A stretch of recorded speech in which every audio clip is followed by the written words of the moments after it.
No más guerra. La frase de León XIV sonó como la frase de Milei cuando asumió y dijo no hay más plata, no hay plata, algo así.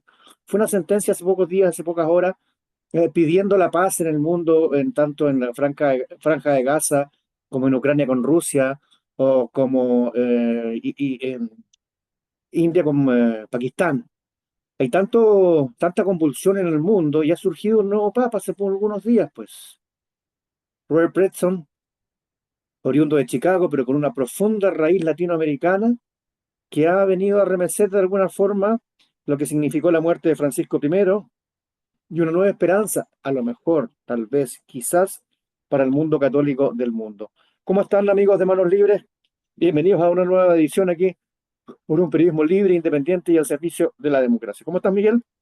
Muy bien, muchas gracias Mario y teniendo un gran invitado, una persona de mucho conocimiento del tema católico.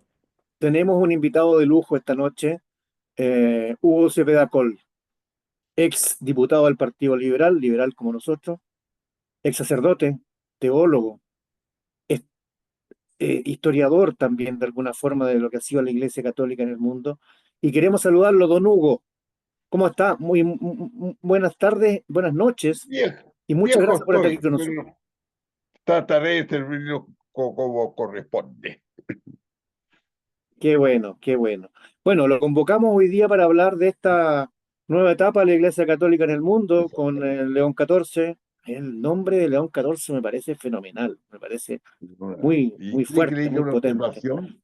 Pero la primera Cuando muere un pregunta, don papa, Hugo, de los pocos entrevistados que tratamos de Donna, porque se lo merece. Eh, ¿Cuáles son las similitudes y diferencias que puede tener o demostrar en su don gestión y en su Francisco, carisma, en su simbolismo, León XIV con Francisco I? claro, le voy a decir una cosa. No primero, Francisco no va. Siempre Francisco ya. cuando fallece un papa, los católicos se desesperan. Nunca va a ser elegido uno de él. Va a ser poco menos que el fin del mundo. No pueden concebir que sea perfecto. Sale un nuevo papa que tiene un carisma propio, una manera de ser propio, y realmente, en este caso, lisa y llanamente, continúa una labor. Fíjese usted que hay una cosa que es muy común. La iglesia es como una nave que navega por el océano en la historia hasta el fin de los tiempos. Y un timonel que es el papa. La nave sigue en tiempos de sol, neblina, lluvias, tempestades, pero el timonel cambia. Y no todos los timoneles son iguales, son distintas personas. Y precisamente eso hace que mucha gente te diga, bueno, ¿qué vamos a hacer? ¿Quién va a reemplazar al Papa? Sale el nuevo Papa, que tiene un carisma propio. Y vemos que después, manteniendo los aspectos esenciales, porque para los católicos, para nosotros, el verdadero elector es el del Espíritu Santo. Yo voy a contar una cosa. Fíjese, para que vea usted una cosa que yo no le he dicho a nadie. Cuando murió el Papa, sí, cuando murió un Papa, eh, Pío XII, imposible. ¿Quién va a ser, reemplazar a Pío XII? Es imposible. Él era, según Nostradamus, el famoso Papa, el pastor angélico, y él nunca fue pastor de una diócesis. Él fue diplomático toda su vida, ¿ve usted? Y sin embargo fue un gran pastor durante la guerra, ¿ve? Y después sale elegido Juan 23. Todo lo contrario de que él. Sin embargo, captó la simpatía de todos. Y después del elegido se recuerda a usted Pablo VI y Juan Pablo I. Bueno, cuando estaba Pablo VI dictó una encíclica que se llamaba Humane Vitae, donde se opuso a las píldoras anticonceptivas. Bien, Albino Luciani, patriarca de Venecia, cardenal, lo discutió públicamente en contra y se eligió papa con el nombre de Juan Pablo I. ¿Sabes qué fue lo primero que hizo? Desdecirse de lo que ha hecho como cardenal. ¿Por qué? Una Ah, cosa mira, con guitarra, pues. ¿Pero usted por qué? claro. Eh, Eso es un aspecto que es muy importante. Entonces, los nuevos papas, uno observa, ¿qué se parecerá en esto y qué se diferencia? Hay diferencia. Y algo que yo dije en televisión fue, me llamó a mí la atención como un signo especial la vestimenta del Papa. Francisco salió con la sotana de la vida diaria, no una sotana, no un ornamento especial. Este Papa León apareció con la tradicional, con la museta roja y la estada consistorial encima del roquete.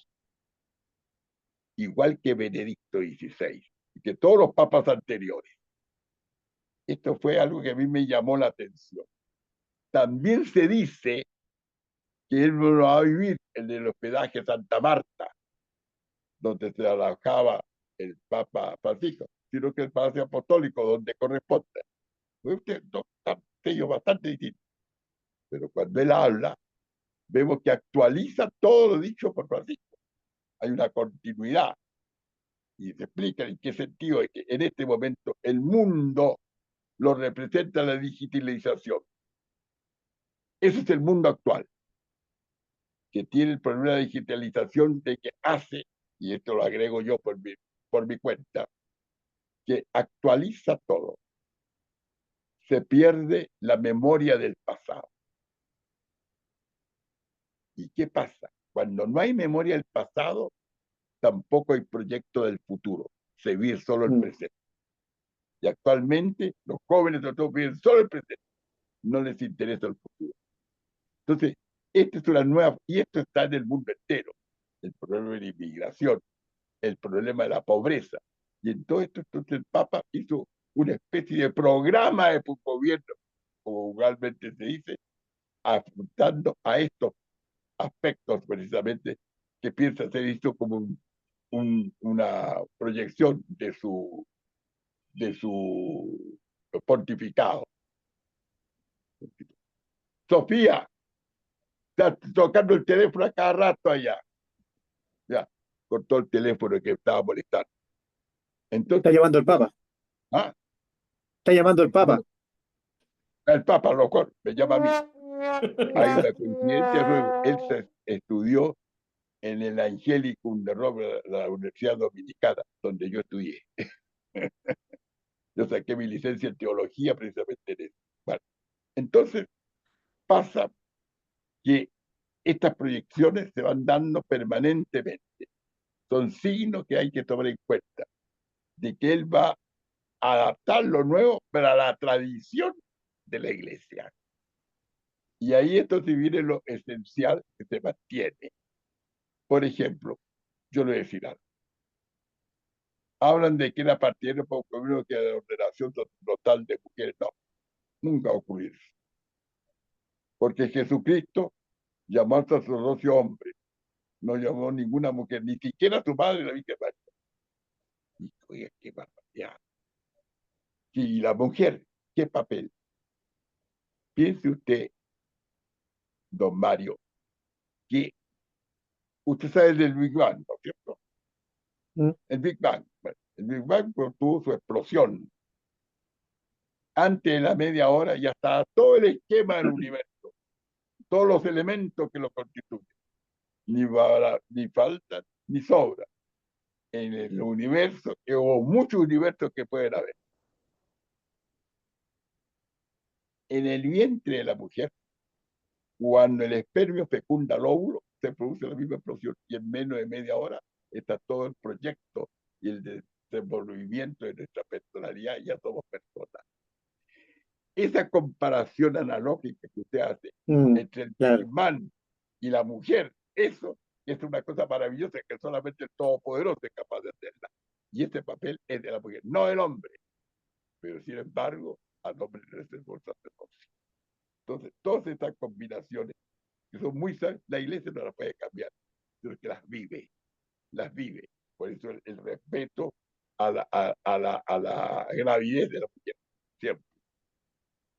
Y fíjese, por otro lado, el servicio a la pobreza y a los inmigrantes, en todas partes. Él, como fue obispo en el Perú de Chiclayo, fue precisamente obispo durante varios años, Sí, claro. vivió como pastor, también como superior general de los agustinos, de la orden de los agustinos, visitó muchos países del mundo, sobre todo lo que llamamos nosotros el tercer mundo.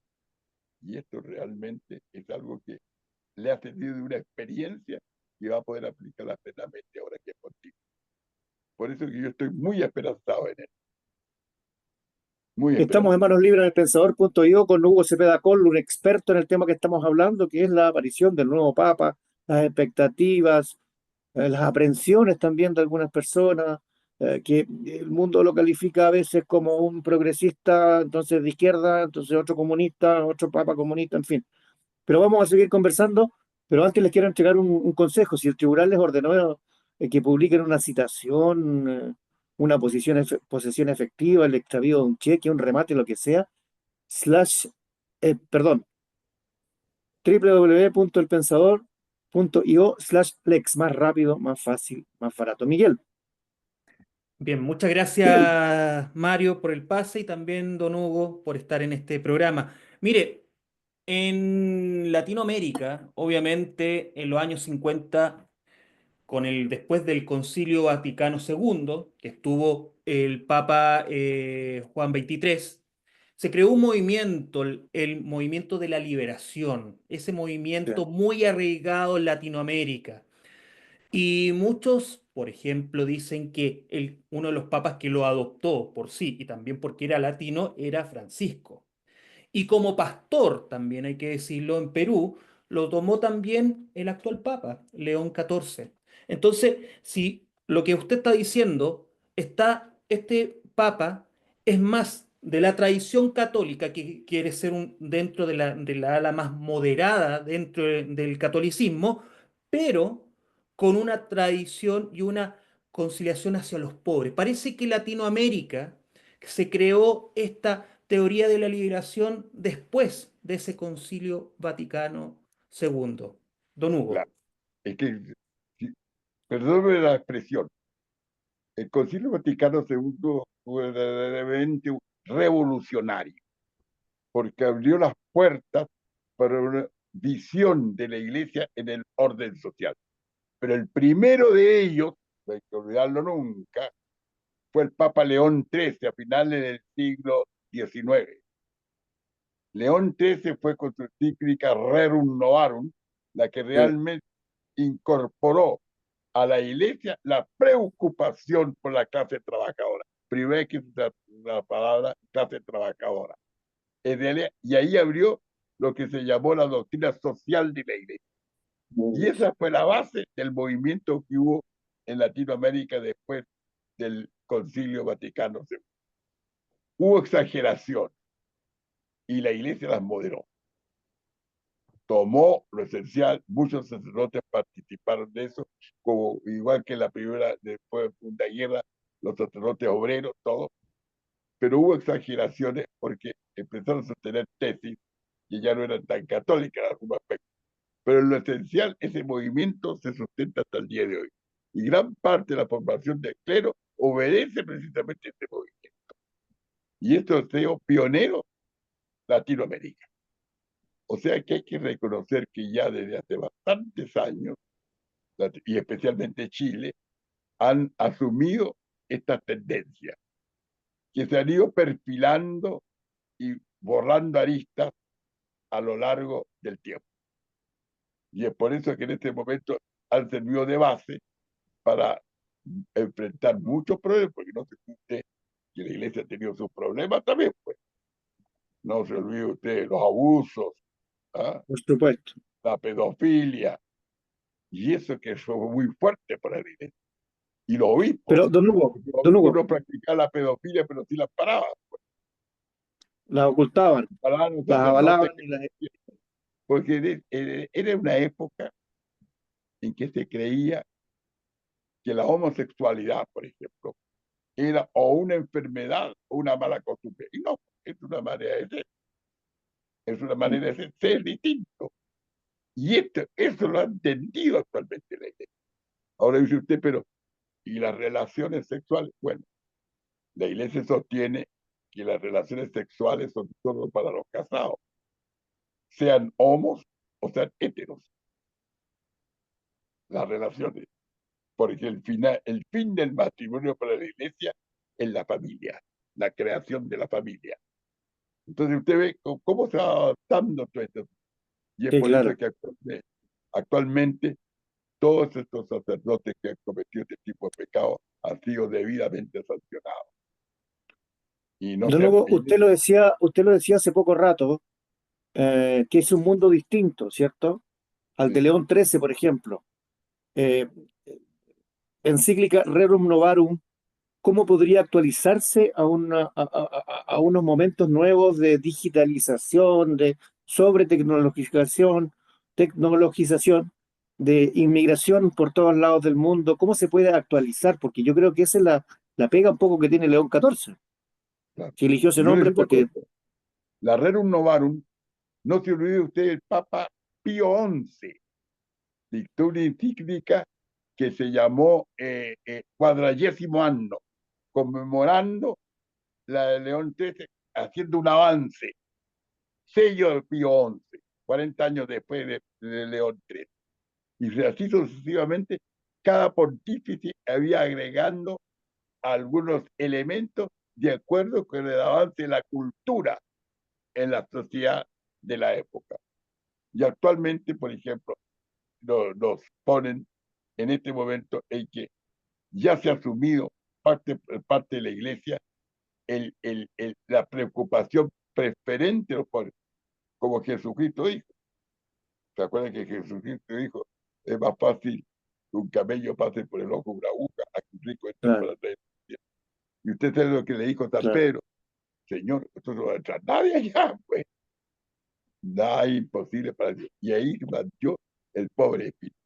Gente que ha sido rico, pero que vive como pobre, como doña Juana Ros de Evans, aquí en Chile, antepasada de los Edwards del Mercurio. Esta señora vivía como pobre. Cuenta la anécdota de una vez viajaba de su gran fondo que tenía en Quillota a Valparaíso, en tercera, modestamente sentada, y se sentó un sacerdote y dijo, mire, me acaban de citar párroco aquí del extranjero. Ay, señor, le dijo, pues, fíjese que me han dicho que hay una señora muy caritativa, y pues que la haya. Y cuando dije que era pobre, señor, me he entretenido mucho con usted, muchas gracias, y le dio 5 centavos, que Dios se lo pague de su casa. Al día siguiente mira, fue a ver a doña Juana Rosa, y cuando la ve, se hace de la no, no, explicación. Usted fue generoso con una mujer pobre, la cual aceptó tu generosidad. Así que digo, bueno, y cuando murió el homenaje que el cura le dio, ha muerto una pobre que está donando los cielos. ¿Ve? El espíritu ah, de pobreza, el que se tenga, cuando se sabe compartir la riqueza claro, y no el egoísmo, como normalmente ocurre muchas veces con personas de gran dinero, que se olvidan, son codiciosos y son avaros. En cambio, el que es pobre de espíritu comprende que en la sencillez personal y en el sentido de compartir está precisamente el cumplimiento del mandato evangélico. Y esto es lo que han cumplido los papas. Y esto es lo realmente maravilloso. Yo lo contemplo cada día que vivo más, me doy cuenta, y lo demás también, de la política. Tiene que ser político el papa también. Pero no nos olvidemos que la obvio. política es el arte de gobernar. Esa es la política. Y el No Papa es es un un jefe de arte, Estado. claro, y al servicio del bien común. Eso es como debe ser orientada la política. Y muchas veces eso son los que se falla. Que no se orienta el bien común, sino que los intereses personales, los gobernantes y los de negocio de muchas personas. Entonces, en el fondo, todo esto está envuelto, la doctrina de la iglesia, en lo que quiere el Espíritu Santo en ese momento. que guía al Papa. Por eso que yo miro con mucha confianza este pontificado. Y va a ver usted, tienen dentro ya de unos 4 o 5 años, ya van a nombrar a Francisco. El gran Papa va a ser León IV, decimocuarto, o León XIV. Dice que se puso León por León XIII, pero también porque un muy amigo de San Francisco se llamaba León, pero fue por León XIII. Entonces se puso León XIV. Así como Juan Pablo II por Juan Pablo I, Pío XII por Pío XI. Claro. Muchas veces influye el nombre, salvo las leyendas que dicen. Seguimos en Manos Libres en el Pensador.io con un periodismo libre, independiente y al servicio de la democracia. Miguel, tu Antes próximo de dar la contestador, Hugo. siguiente pregunta, don Hugo, tengo un consejo también.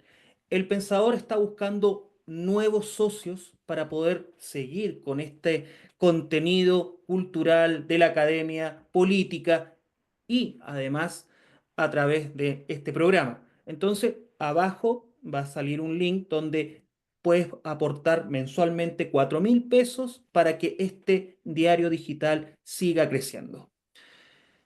Don Hugo, mire, Felicito mucho al pensador, hemos visto... porque le hace falta precisamente gente como usted, como el pensador, que realmente se preocupan de la cultura, Sí, po. se preocupan precisamente de lo que se necesita en el día de hoy, que no hay, porque la cultura digitalizada es peligrosa, porque no tiene memoria.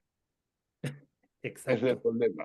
Ahí está Y además Álvaro también, Medina en el Pensador. A la cabeza del Pensador.io está Álvaro Medina, que siempre procura eso, un periodismo reflexivo, filosofía, academia, pensamiento, reflexión, conversación, diálogo, no sin filtros, no pelea.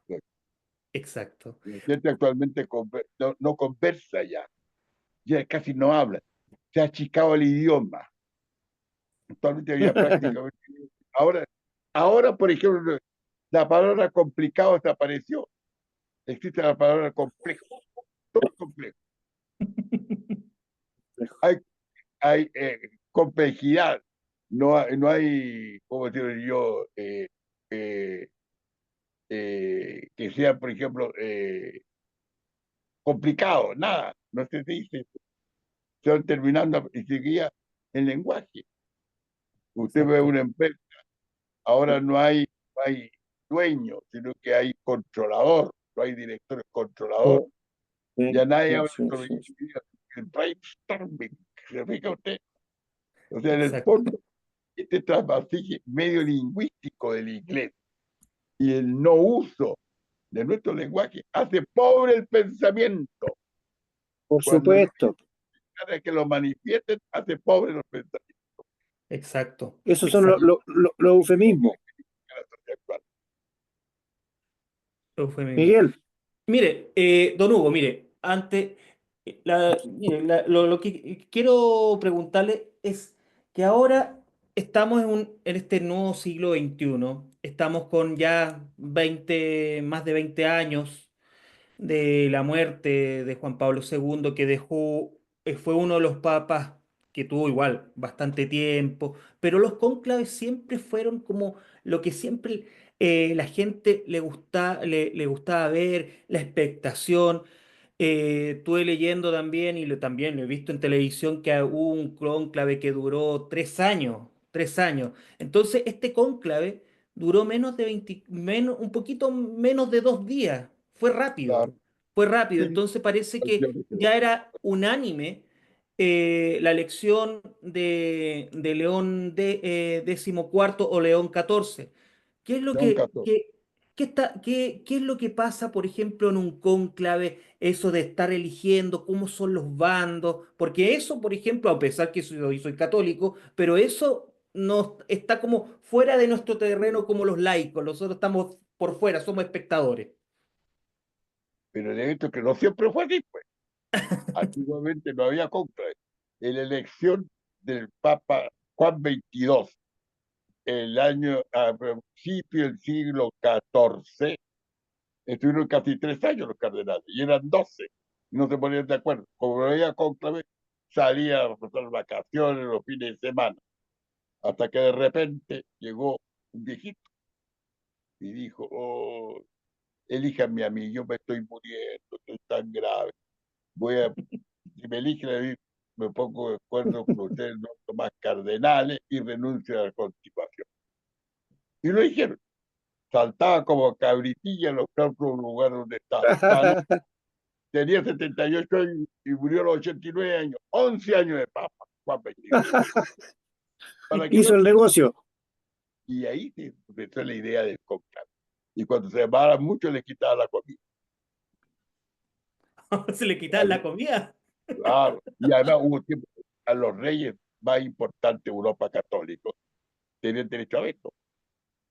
Podían vetar la elección de un papa, o sea, antes que lo proclamen, lo podían vetar. El último que vetaron fue el cardenal Rampolla, Mariano Rampolla del Tíndaro, que era el secretario de Estado de León III.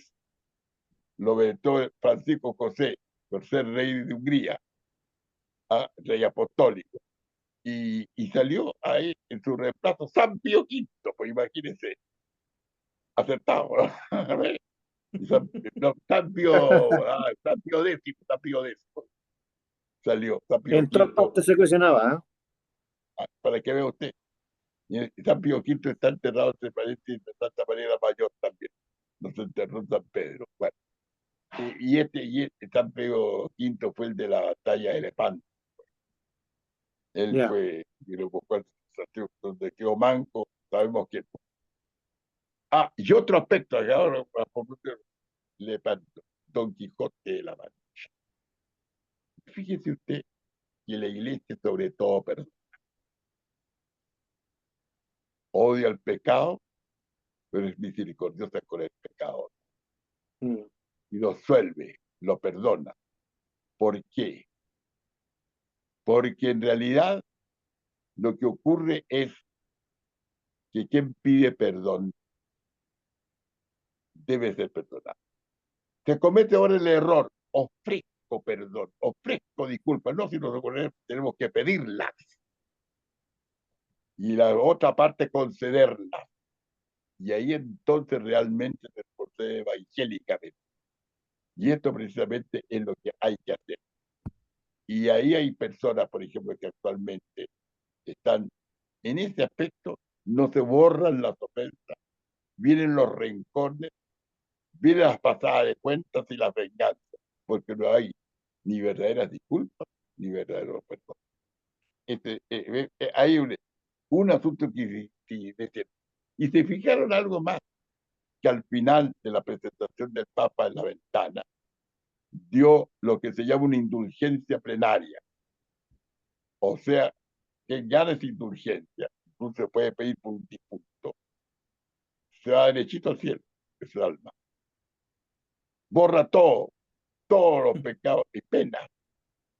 Mire, con la potestad que tiene como sucesor de Pedro, lo que atares aquí en la tierra será atado en el cielo, lo que atares aquí en la tierra será desatado en el cielo. Entonces, todo esto tiene un fundamento evangélico.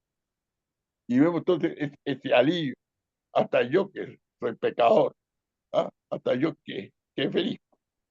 Entonces, en el fondo vemos cómo el perdón. Y no olviden lo que le iba a decir de Don Quijote. Cuando Don Quijote, cuando Sancho se hizo cargo de la isla Barataria, Don Quijote le dio consejos como mentor. Y en una parte dice, hablando de la justicia, hablando del juez, dice, Sancho, no olvides nunca que en Dios todos sus atributos son iguales, pero siempre nuestro ver campea con más fuerza el de la misericordia que el de la justicia. Entonces, esa sensación de la misericordia que nos debe, Sí. siempre tenemos que tenerla todo. Entonces, por eso vemos cómo el Evangelio va señalando los caminos. Los hombres, en este caso el Papa, les corresponde actualizarlo a la época que se está viviendo.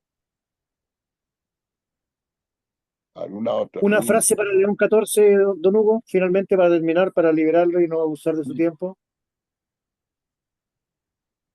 Una frase que Para defina a León León XIV, XIV. no, León XIV, que sea fiel a su misión. siempre. Es lo que se espera de él. Y evidentemente estoy convencido que así va a ser. Va a ver usted que va a ser un Que gran cumpla bien su misión. Exacto. Su gran papá, su misión. Ya. Exactamente.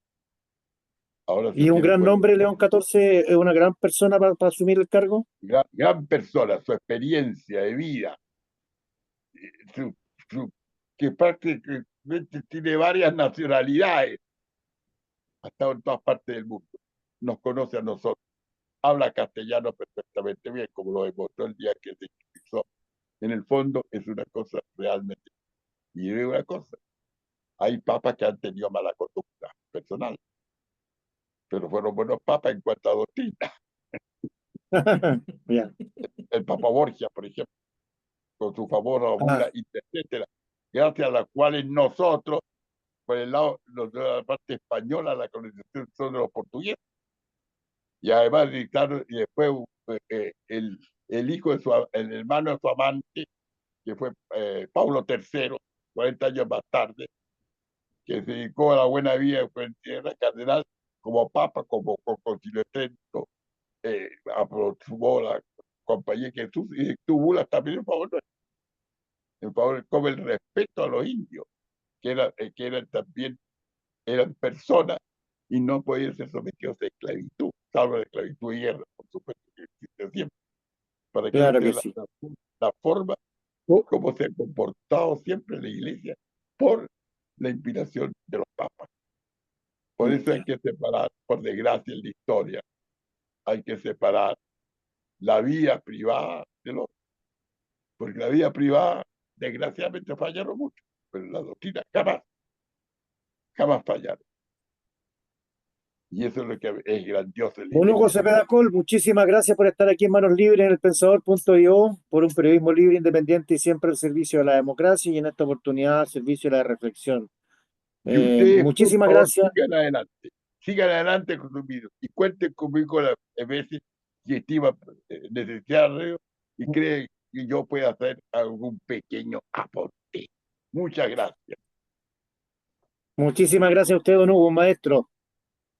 Una cátedra nos Amigo dio de la hoy casa. día, ¿verdad, Miguel? Sí, un amigo de la casa, otro amigo de la casa que ha Otro Para mí amigo es de la estado casa. en nuestro programa. un honor y un agrado. Muchas gracias. Muchísimas gracias. Que esté muy bien. Nos reencontramos en otra oportunidad. Gracias, muchas gracias.